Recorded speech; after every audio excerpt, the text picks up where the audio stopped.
پاکستان اور امریکہ کا انسداد دہشت گردی کے شعبے میں تعاون بڑھانے کا فیصلہ، داعش، القاعدہ، T T P, B L A سمیت دیگر دہشت گرد تنظیموں کے خطرات سے نمٹنے پر اتفاق۔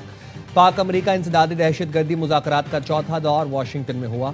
دہشت گردی کے خلاف دو طرفہ تعاون کو مزید مضبوط بنانے کے عزم کا اعادہ۔ ترجمان دفتر خارجہ کے مطابق مذاکرات میں سرحدی سلامتی مزید مضبوط بنانے پر اتفاق کیا گیا۔ دہشت گردوں کے سہولت کار نیٹ ورکس توڑنے کے اقدامات پر بھی اتفاق۔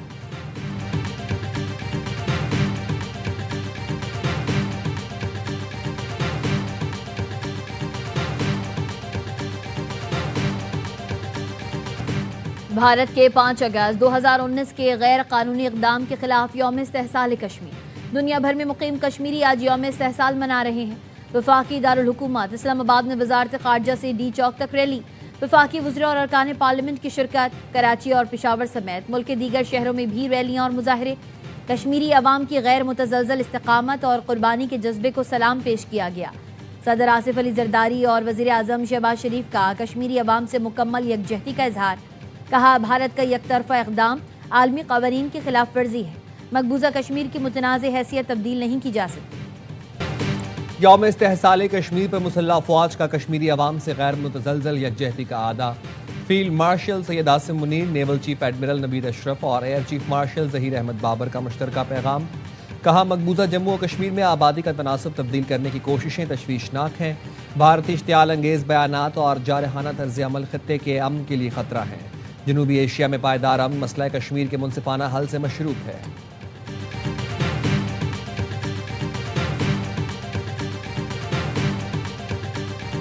5 اگست 2019 کو کشمیریوں کی شناخت پر حملہ کیا گیا۔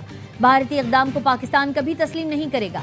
وزیر اعلیٰ پنجاب مریم نواز کہتی ہیں، کشمیر بنے گا پاکستان کی آوازیں آج پوری دنیا میں بلند ہو رہی ہیں۔ وزیر اطلاعات پنجاب عظمہ بخاری کا کہنا ہے، فاشسٹ مودی نے مقبوضہ کشمیر کی آئینی حیثیت ختم کی، سیکولر بھارت کے آئین کو ہٹلر اور موسولینی کا آئین بنا دیا۔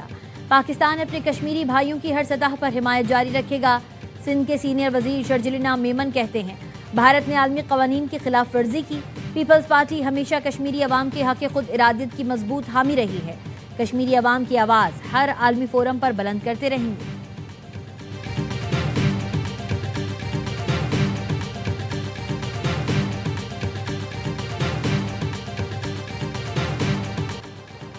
امریکہ، ایران اور عمان کے درمیان آبنۂ ہرمز پر عبوری معاہدہ آج متوقع۔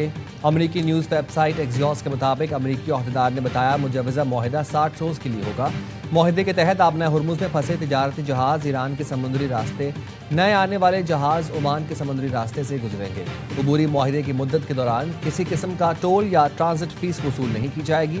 امریکی وزیر خارجہ مارکو روبیو کہتے ہیں، آبنۂ ہرمز پر معاہدہ آج یا کل ہو جائے گا۔ محفوظ جہاز رانی سے متعلق عمان اور ایران کے ساتھ مذاکرات میں پیش رفت ہوئی ہے۔ جہازوں کی محفوظ آمد و رفت کے لیے بات چیت جاری ہے۔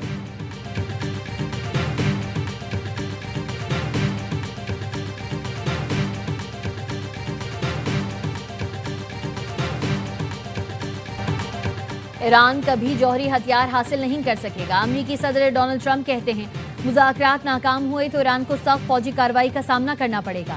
ہم نے دوسری جنگ عظیم کے بعد کی سب سے بڑی فوجی کارروائی کی تیاری کر لی تھی۔ ایران نے خود رابطہ کیا اور مذاکرات کی درخواست کی۔ ایران سے بات چیت مثبت انداز میں جاری ہے، جلد معاہدہ ہو سکتا ہے۔ ایران وعدے سے پیچھے ہٹا تو اسے سخت نتائج بھگتنا ہوں گے۔ امید ہے نوبت وہاں تک نہیں پہنچے گی۔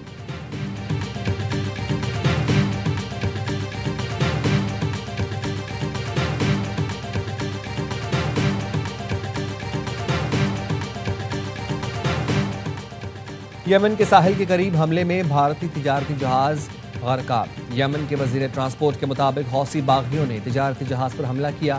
دھماکہ خیز مواد سے لدی کشتی کے ذریعے جہاز کو نشانہ بنایا گیا۔ جہاز پر موجود 13 بھارتی شہریوں سمیت 14 افراد کو بچا لیا گیا۔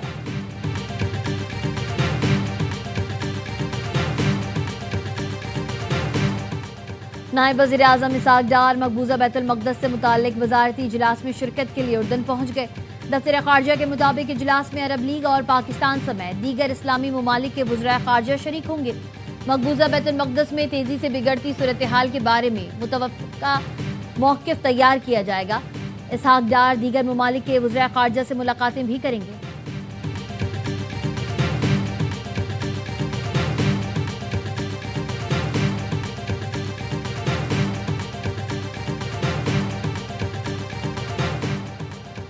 پاک ایران مشترکہ تجارتی کمیٹی کا اسلام آباد میں اجلاس، وزیر تجارت جام کمال نے کہا پاکستان اور ایران کے درمیان تجارت کے فروغ کے وسیع مواقع ہیں۔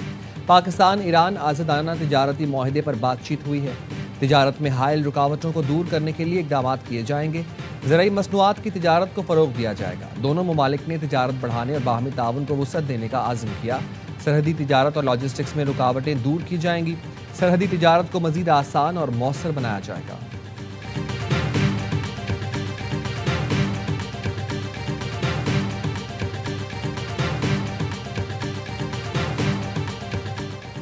وزیر اعظم شہباز شریف کا رواں ہفتے دورہ سعودی عرب متوقع۔ وزیر اعظم 2 روزہ دورے پر 6 یا 7 اگست کو روانہ ہوں گے۔ سعودی ولی عہد شہزادہ محمد بن سلمان سے ملاقات کریں گے۔ پاک سعودی عرب تعلقات اور خطے کی صورتحال زیر غور آئے گی۔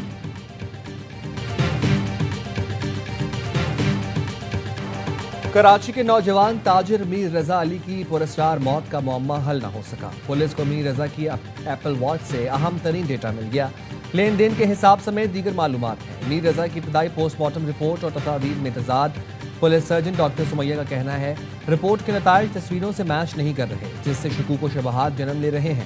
ایڈیشنل آئی جی کراچی کا کہنا ہے پولیس سرجن نے پوسٹ مارٹم رپورٹ تصویروں کی بنیاد پر بنائی۔ پولیس سرجن نے باڈی خود دیکھی ہی نہیں۔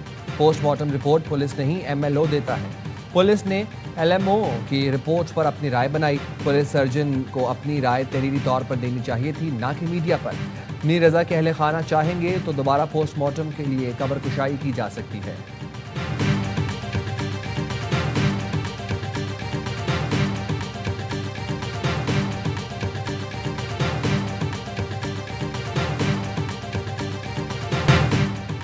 بیٹے نے خودکشی نہیں کی، اسے قتل کیا گیا ہے۔ خودکشی کرنا ہوتی تو اتنی دور کیوں جاتا؟ اسے تو پیچھے سے گولی ماری گئی ہے۔ میر رضا علی کے والد کی ایئر وائی نیوز سے گفتگو۔ کہا میرا بیٹا بزنس مین تھا، 4 دکانیں چلاتا تھا، کسی کو بچانے کے لیے پورا بیانیہ تبدیل کیا جا رہا ہے۔ وہ ویڈیو کہاں ہے جو رات 3:30 بجے موٹر سائیکل پر لوگ آئے؟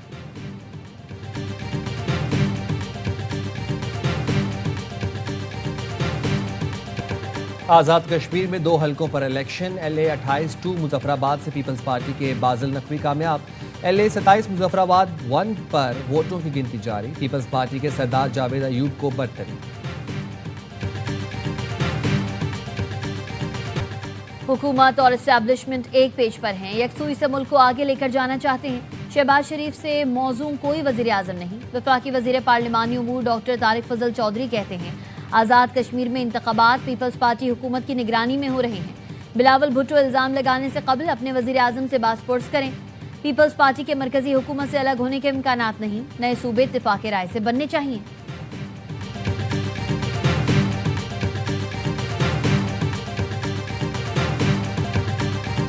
عوام پاکستان پارٹی کے رہنما مفتاح اسماعیل نے محسن نقوی کے بیان کی حمایت کر دی۔ ARY نیوز سے گفتگو میں کہا محسن نقوی کے سسٹم کے ناکامی اور نئے صوبوں کے بیان کی حمایت کرتے ہیں۔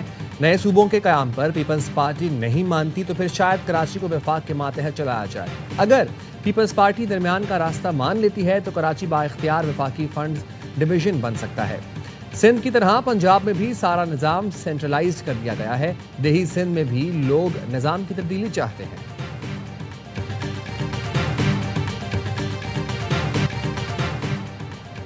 صدر زرداری معاملات سنبھال لیں گے، نظام کو گرنے نہیں دیں گے۔ رانا ثناء اللہ کی پروگرام خبر ود مالک میں گفتگو۔ کہا نواز شریف نے پارٹی اجلاس بلا لیا، بڑے فیصلے ہوں گے۔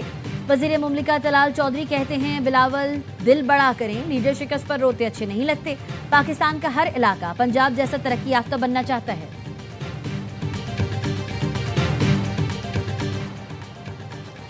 ملک میں نئے صوبے بننے چاہیے یا نہیں؟ ARY نیوز کی پولنگ کمپین میں ووٹنگ کا سلسلہ جاری۔ ٹی وی پر دیے گئے واٹس ایپ نمبر پر 97% لوگوں نے نئے صوبوں کے حق میں ووٹ دے دیے۔ 3% نے مخالفت کی۔ فیس بک پر 97% لوگ نئے صوبے کے حامی، 3% نے مخالفت کی۔ یوٹیوب پر 75% لوگ نئے صوبوں کے حامی، 23% نے اس تجویز کو رد کر دیا۔ واٹس ایپ پر 70% لوگوں نے نئے صوبوں کے قیام کو ناگزیر قرار دیا، 23% نے مخالفت کی، 6% نے لاتعلقی کا اظہار کیا۔ انسٹاگرام پر 81% لوگوں نے نئے صوبوں کے حق میں ووٹ دیا، 18% نے مخالفت کی۔ Social media platform X پر 77% لوگوں نے نئے صوبوں کے حق میں ووٹ دیا، 20% نے نئے صوبوں کی مخالفت کی۔ پولنگ کا عمل اب بھی جاری۔ آپ ان پلیٹ فارمز پر جا کر ووٹ کر سکتے ہیں یا ٹی وی پر دیے گئے نمبر پر اپنی رائے دیں۔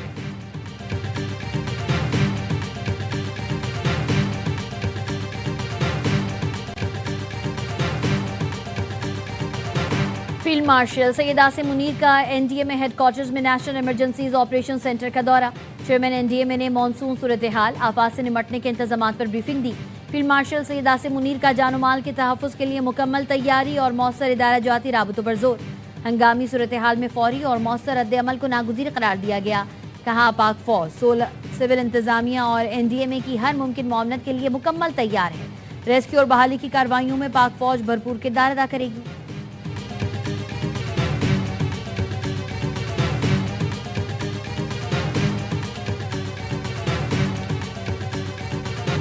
بین الاقوامی مارکیٹوں میں خام تیل کی قیمتوں میں کمی۔ برنٹ خام تیل کی قیمت میں اشاریہ 7.6% کمی، فی بیرل قیمت $78.75 ہو گئی۔ امریکی ویسٹ ٹیکسس کی قیمت میں 1.07% کمی، فی بیرل قیمت $74.95 فی بیرل ہو گئی۔ غیر ملکی میڈیا کے مطابق گزشتہ 3 سیشنز میں خام تیل کی قیمتوں میں تقریباً 10% کمی ہو چکی ہے۔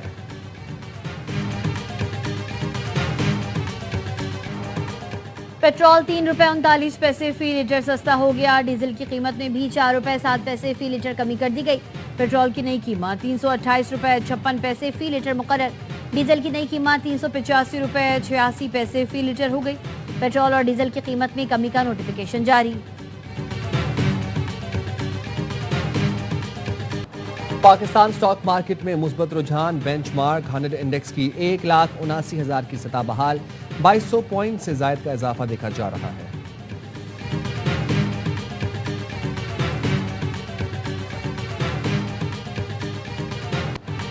وزیر اعلیٰ پنجاب سے جاپان انٹرنیشنل کوآپریشن ایجنسی کے صدر کی وفد کے ہمراہ ملاقات۔ پنجاب میں تعلیم، صحت اور خواتین کو بااختیار بنانے والے پروجیکٹ میں تعاون بڑھانے پر اتفاق۔ مریم نواز کا کہنا تھا پنجاب میں ترقی کے لیے جائکا کے اشتراک کار کو سراہتے ہیں۔